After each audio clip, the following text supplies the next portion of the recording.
Application forms for sharing accommodations must be completed 2 months in advance.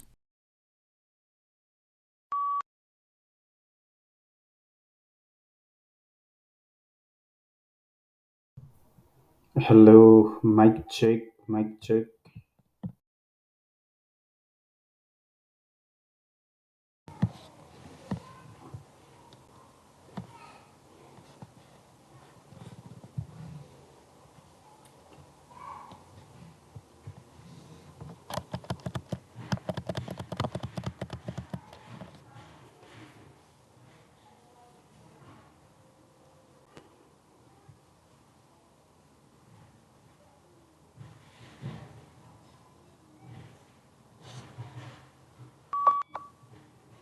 Hello, my name is Pramod Giri. I'm happy to give this test.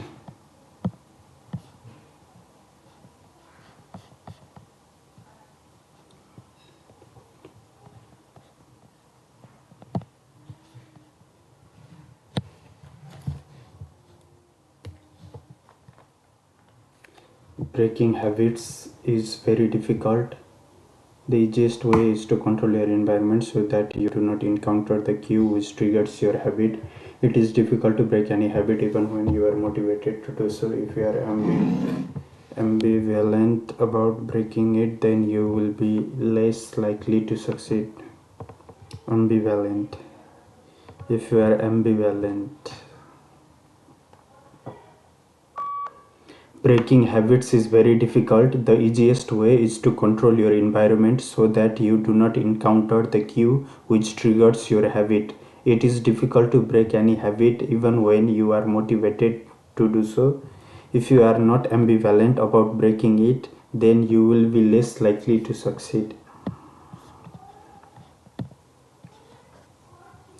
Dine has been represented by the Peace Gallery and has had hundreds of solo exhibitions around the world, including major solo shows in museums in Europe and the United States. This has included the Whitney Museum of American Art and Museum of Modern Art.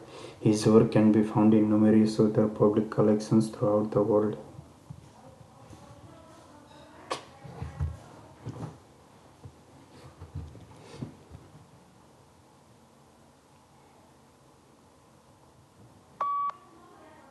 Dine has been represented by the Pace Gallery and has had hundreds of solo exhibitions around the world, including major solo shows in museums in Europe and the United States. This has included the Whitney Museum of American Art and the Museum of Modern Art. His work can be found in numerous other public collections throughout the world.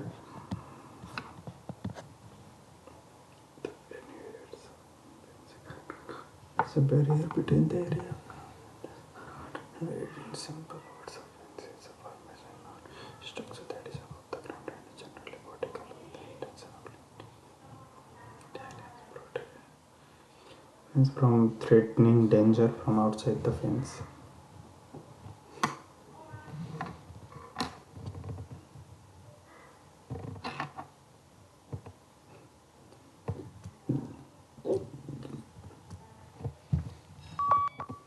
The benefits of home fencing are not only as a barrier between the area of the house and the surrounding environment. In simple words, a fence is a formation or structure that is above the ground and is generally vertical with the intention of limiting an area or areas, protecting everything inside the fence from threatening danger from outside the fence.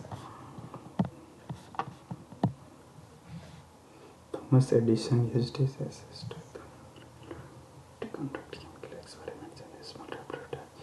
Penetrate during one of his experiments, a chemical was started and the flame could work. The conductor roasting so that they had probably some of his sharing loss.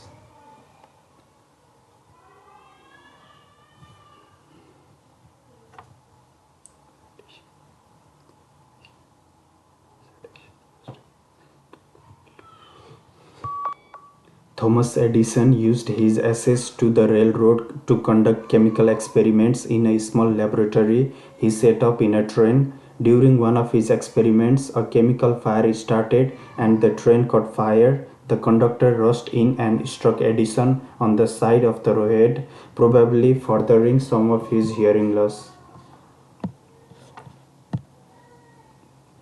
Connective tissue cells provide structural strength to the body and also defend against foreign invaders like bacteria. Two types of cells are native to connective tissue. Other cells migrate into connective tissue from the bloodstream to fight it. A special type of connective tissue are designed to be stronger and more rigid than most connective tissues.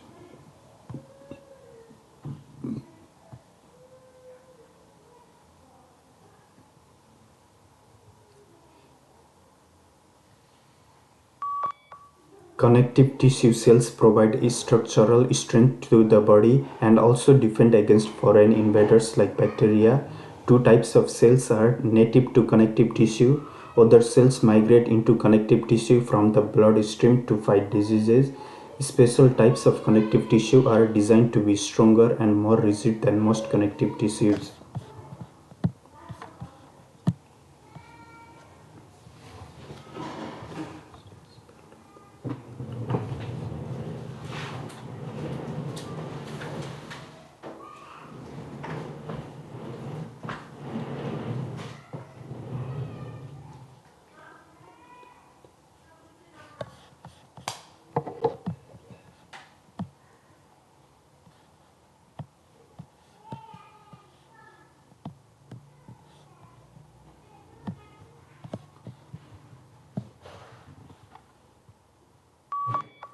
Canada's first ever poverty reduction strategy is built on the vision that all Canadians should be able to live in dignity. It is also built on the belief that all Canadians deserve to be treated fairly and fully participate in the development of their communities.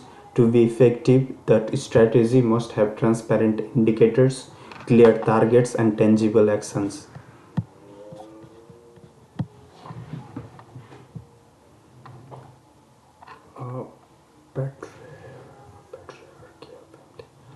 A patriarchal a patriarchal family is one run by the father or eldest male of a household. He usually decides the duties of the woman and children in the family.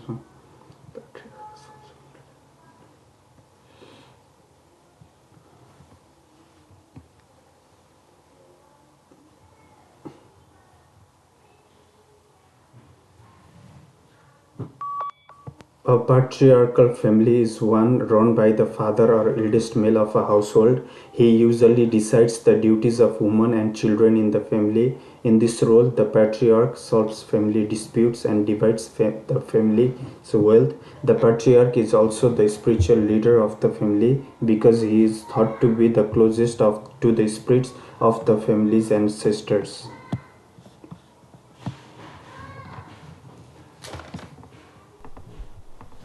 We want to improve the quality of life and the standard of living. We want to improve the quality of life and the standard of living.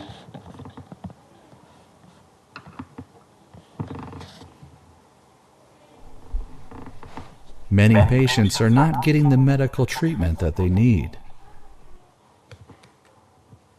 Many patients are not getting medical treatment that they need.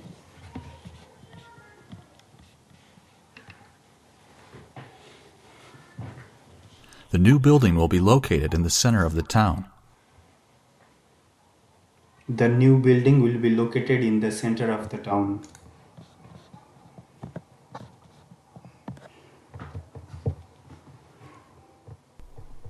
This is a new system for assessing personal tax bills. This is a new system for assessing personal tax bill.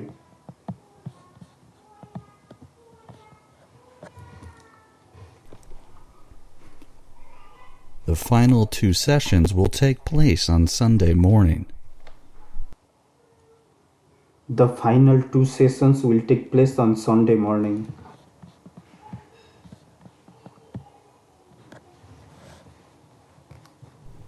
When you have finished typing, remember to save your document. When you are finished typing, remember to save your documents.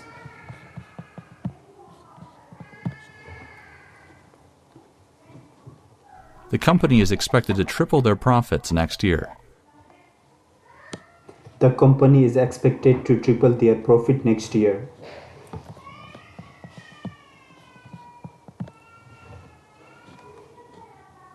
The smoke from these contributed a great deal to the air pollution. The smoke from this contributed to great in the air pollution.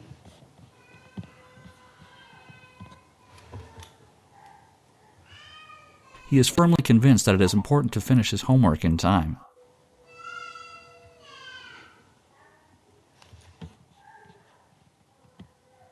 He is firmly informed that it is important to complete his homework at time.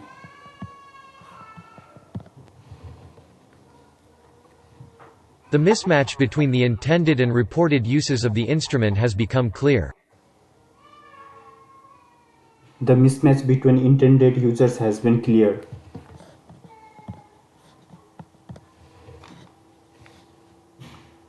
Almost every representative of a new idea has to struggle and suffer similar difficulties. Often every representative has to suffer with every kind of difficulties. I am very happy today. Thank you very much. The picture keeps information.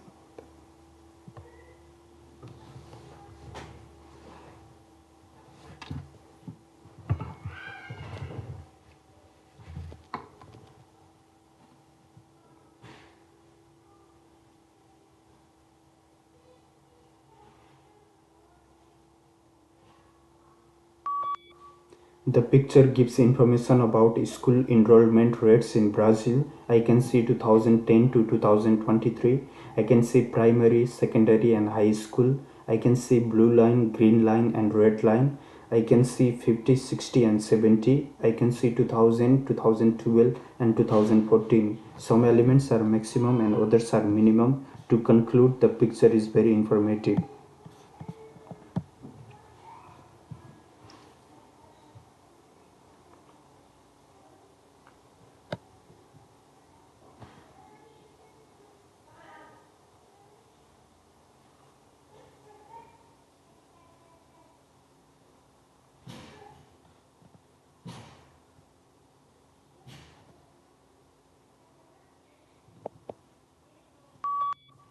The picture gives information about number of rivers by country. I can see Egypt, Australia and Russia. I can see China, Brazil and USA. I can see India and number of rivers. I can see 500 and 1000. Some elements are maximum and others are minimum. To conclude, the picture is very informative.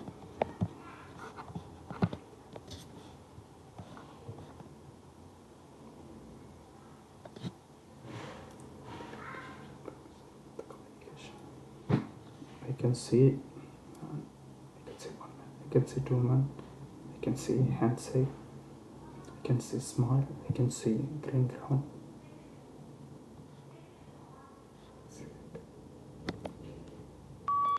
The picture gives information about the communication. I can see one man and two women. I can see smile in their face. I can see handshake. I can see green ground. I can see house at the backside. Some elements are maximum and others are minimum. To conclude, the picture is very informative.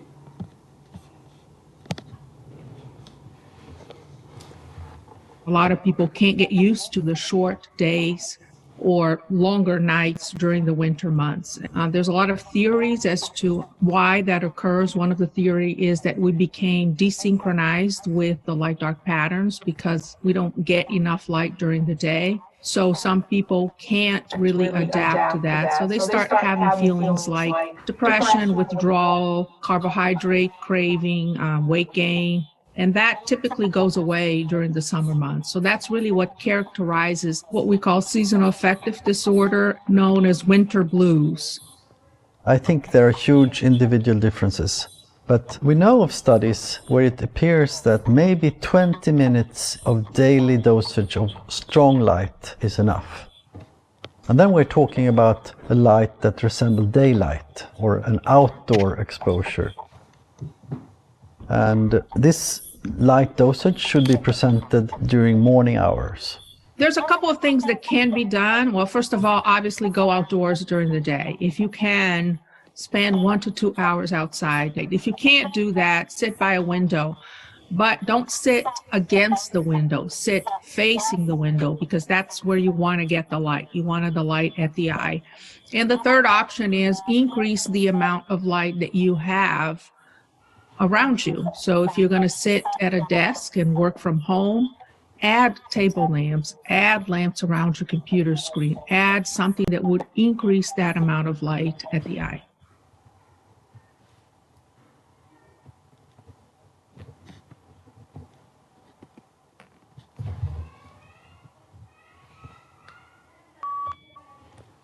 Winter was the main topic of the lecture.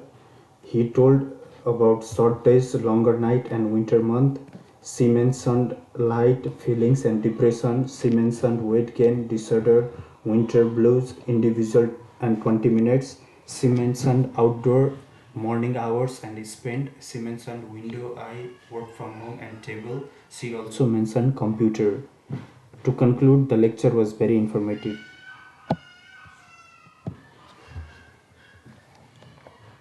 What do we call the area where actors perform in a theater? Screen, cinema hall, stage, screen.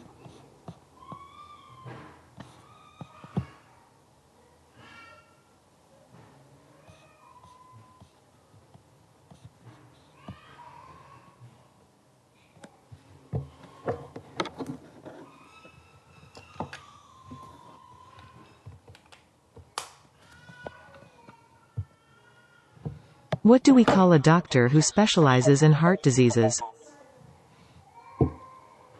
Cardiologist, doctor, heart specialist.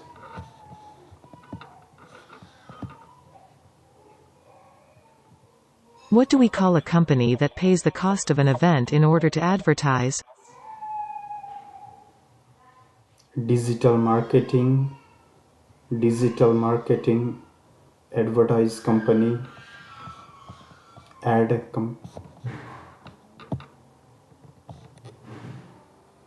What do we call the animals kept in a farm? livestock, house animal, domestic animal.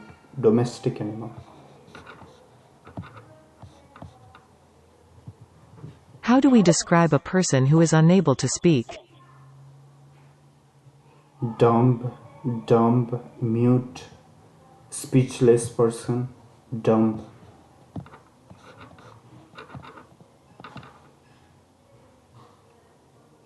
What do we call the natural color of the skin on a person's face?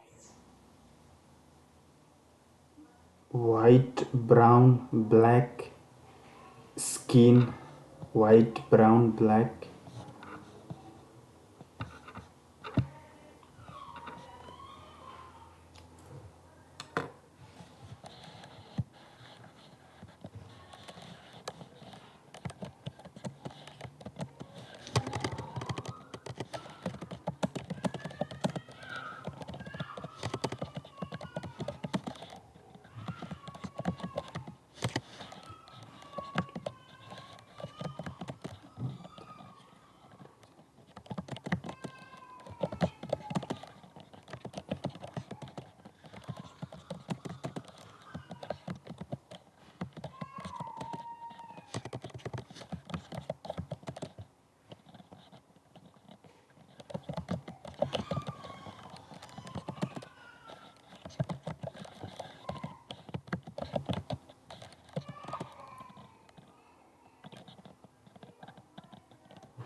Health researchers are worried about the sleep health of people in the United States generally.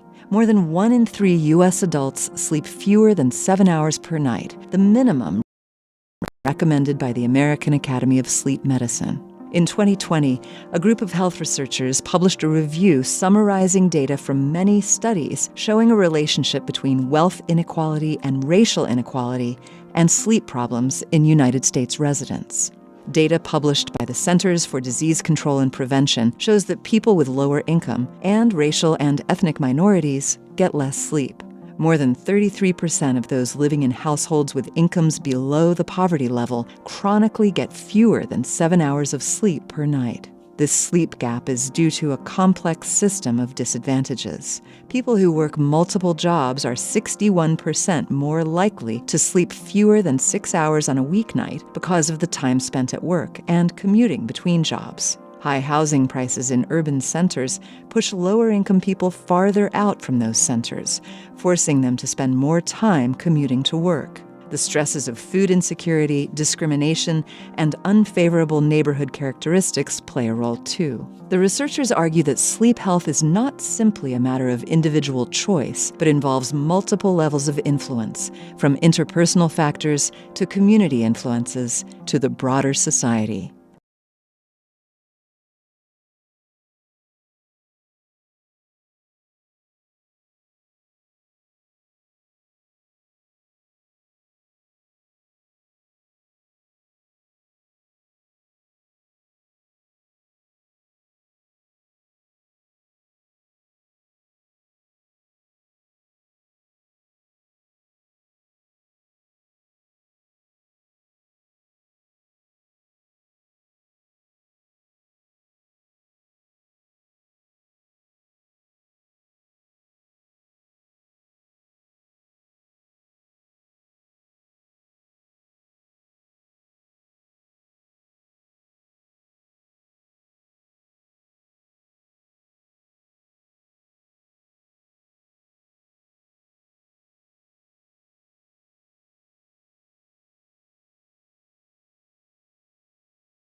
In one experiment, the researchers had some participants watch a short video promoting water conservation, and in another experiment, they added a video explaining why recycled water might trigger disgust, even though all contaminants have been removed. And neither video had a strong effect on people's willingness to drink recycled water or to sign a petition supporting the practice. The messages did sort of make people more positively predisposed to recycled water, but it was not enough to get them to actually use recycled water more. It didn't actually translate to behaviors. In fact, viewing the video that directly addressed recycled water's ick factor was no more persuasive than the water conservation video alone. Perhaps because dispassionate reason and logic only go so far. Disgust is such a powerful core reaction. It's such a powerful emotion that simply giving more information is not going to really be effective because disgust is not really a rational response.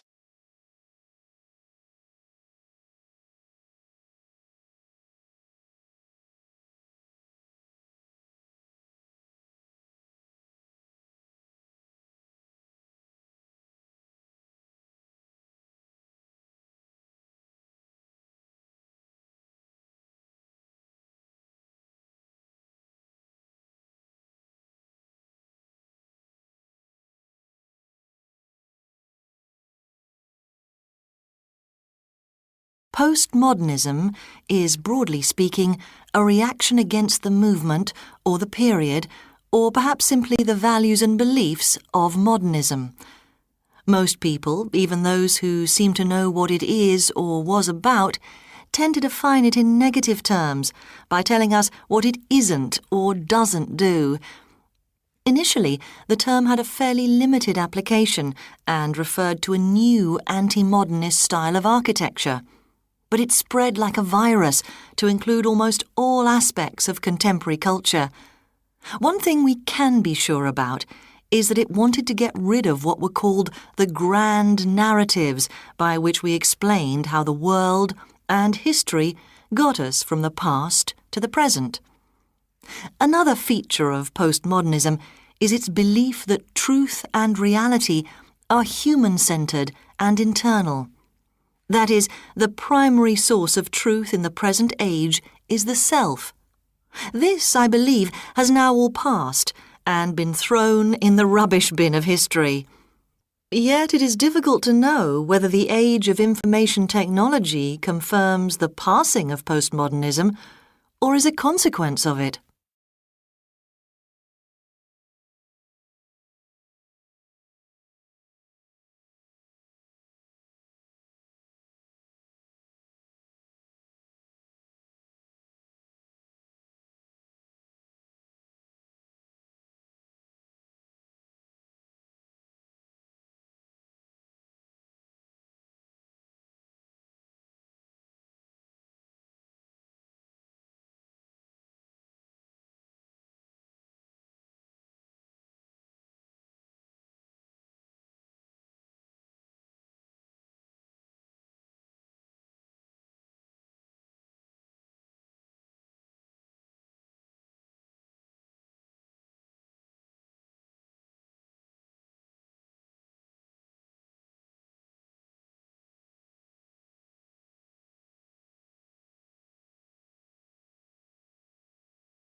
It is difficult to know how to place Montesquieu if you're the kind of person who likes to categorise.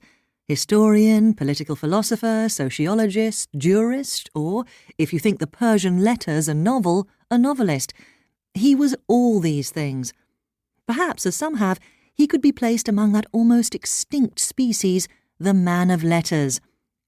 The books that make up the spirit of the laws have had the most influence on later thinkers, and in them, as in his equally great Considerations on the Causes of the Grandeur and Decadence of the Romans, he makes his underlying purpose clear. It is to make the random, apparently meaningless variety of events understandable. He wanted to find out what the historical truth was. His starting point, then, was this almost endless variety of morals, customs, ideas, laws and institutions, and to make some sense out of them. He believed it was not chance that ruled the world, and that beyond the chaos of accidents, there must be underlying causes that account for the apparent madness of things.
At supper, Johnson talked of good eating with uncommon satisfaction. Some people, said he, have a foolish way of not minding or pretending not to mind what they eat. For my part, I mind my belly very studiously and very carefully, for I look upon it that he who does not mind his belly will hardly mind anything else. He was for the moment not only serious but vehement. Yet I have heard him, upon other occasions, talk with great contempt of people who were anxious to gratify their palates, and the 206th number of his Rambler is a masterly essay against gulosity. His practice, indeed, I must acknowledge, may be considered as casting the balance of his different opinions upon the subject. For I never knew any man who relished good eating more than he did.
Well, employers are currently experiencing a love-hate relationship with social media.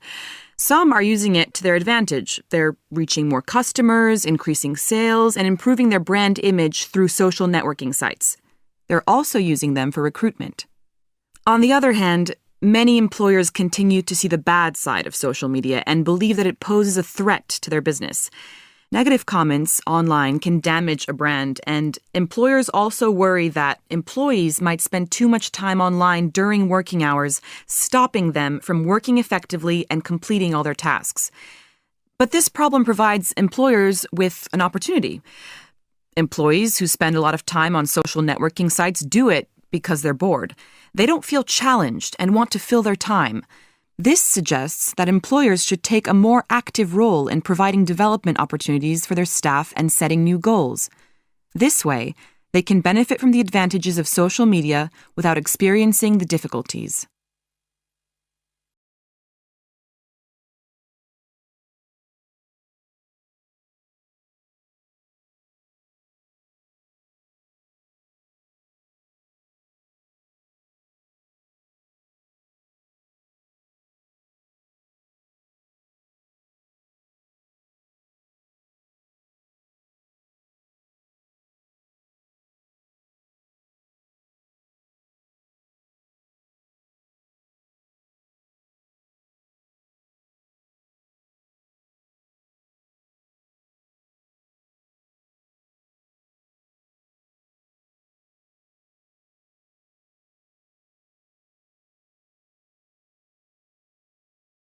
A throbbing, pounding headache, bright zigzagging lines across your field of vision, sensitivity to light, lingering fatigue, disrupted sleep. A migraine can include any of these symptoms. While an incapacitating headache is one of the most common experiences of migraine, the word headache doesn't really capture the wide array of experiences a migraine can entail. No two are alike, and some don't even involve a headache.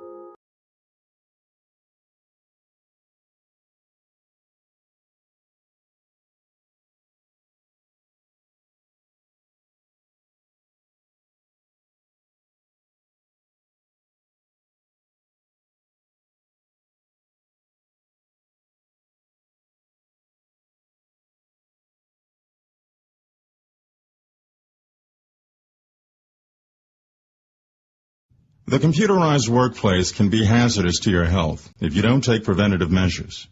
Today, we'll go over what some of these hazards are, and more importantly, what can be done about them.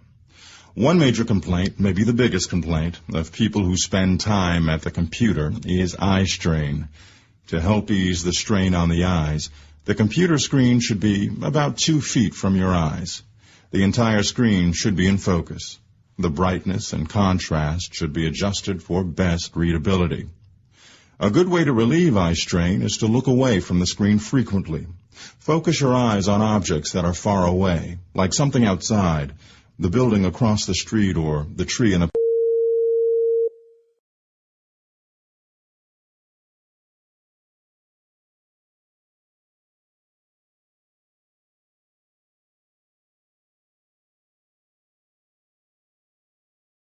The adolescent, with his passion for sincerity, always respects a parent who admits that he is wrong or ignorant, or even that he has been unfair or unjust.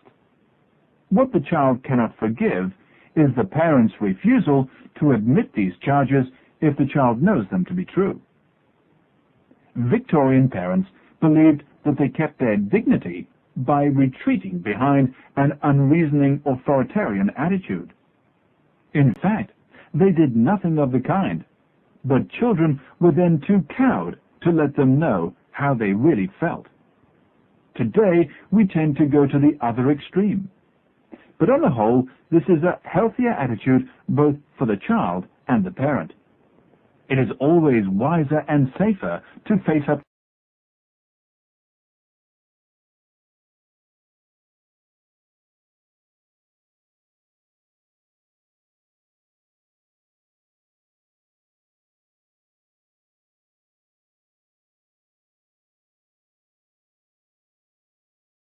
Companies spend billions on advertising every year, but they're not just pushing products. They're selling their brand's personality, too.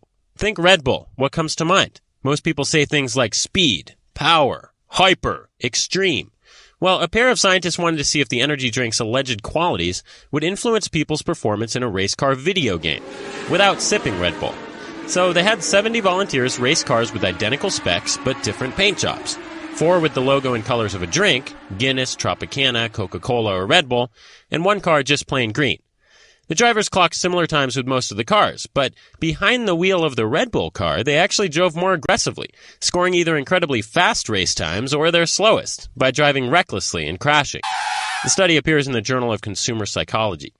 Polled after the game, the players didn't realize the Red Bull image apparently influenced their driving, which suggests marketing doesn't just influence a brand's personality, it could be shaping our personalities too, without our even knowing it.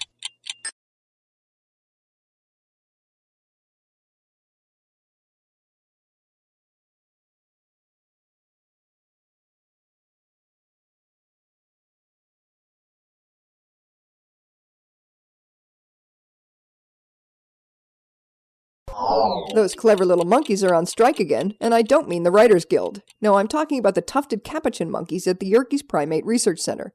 Those headstrong primates have put down their feet, all 4 of them, and refuse to work for unfair wages. Their grievances are presented in the current online edition of the Proceedings of the National Academy of Sciences. To examine capuchin's sense of fairness, Franz de Waal and his colleagues at Emory University designed a bartering task, in which monkeys are given tokens they can then exchange for food. Some monkeys get a plain old cucumber slice, others get a coveted grape. What the researchers discovered is that when monkeys who get salad fixins see their friends get fruit, they basically refuse to play anymore. But are the monkeys really reacting to inequity, thinking, that's not fair, she got a grape and I didn't? Or are they just being greedy? I see grapes, I want one. Or maybe they're frustrated. Last time I got a grape, now this? The current study suggests that the grapeless monkeys indeed consider themselves shortchanged. Tests to see what they might type, given an infinite amount of time, are on hold until both labor disputes are settled.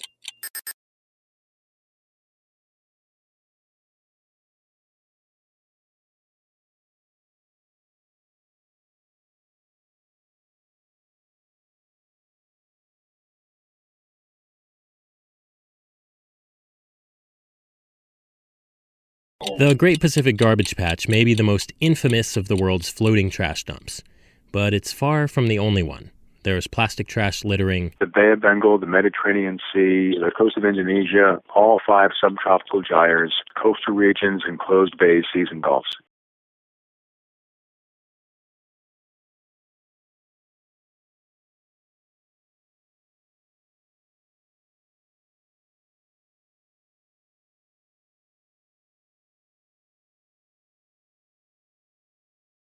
The Great Pacific Garbage Patch may be the most infamous of the world's floating trash dumps, but it's far from the only one. There's plastic trash littering the Bay of Bengal, the Mediterranean Sea, the coast of Indonesia, all 5 subtropical gyres, coastal regions, enclosed bays, seas, and gulfs. Marcus Erickson, director of research at the Five Gyres Institute. Erickson surveyed those areas along with his seafaring colleagues. Collectively, they spent some 900 hours logging every large piece of plastic they could spot from their boats.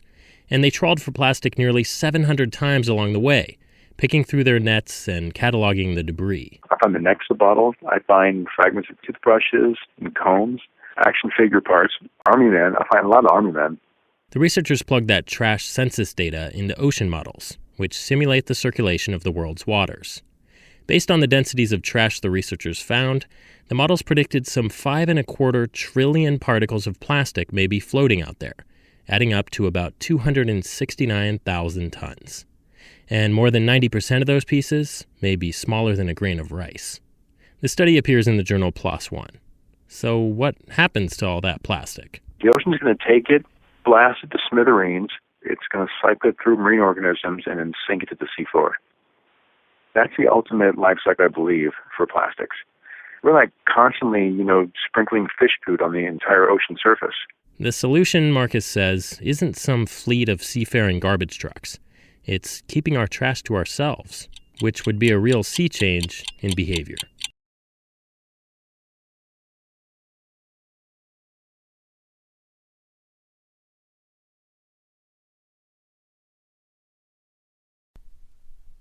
The media played an important role in the last election.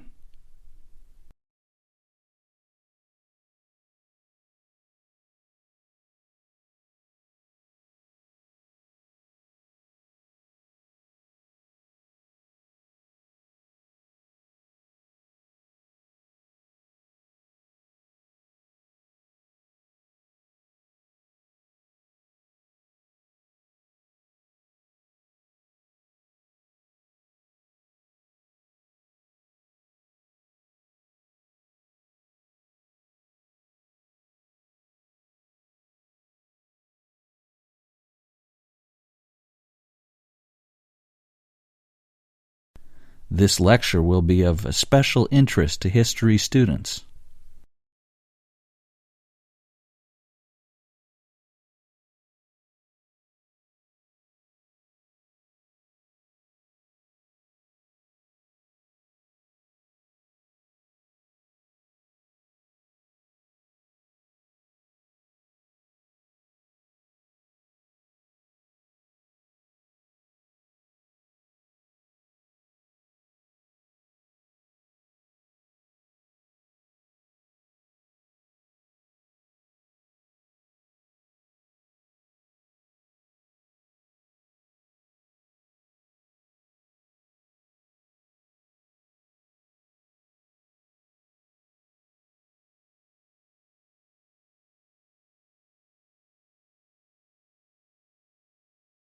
We must decide how to utilize the resources we have.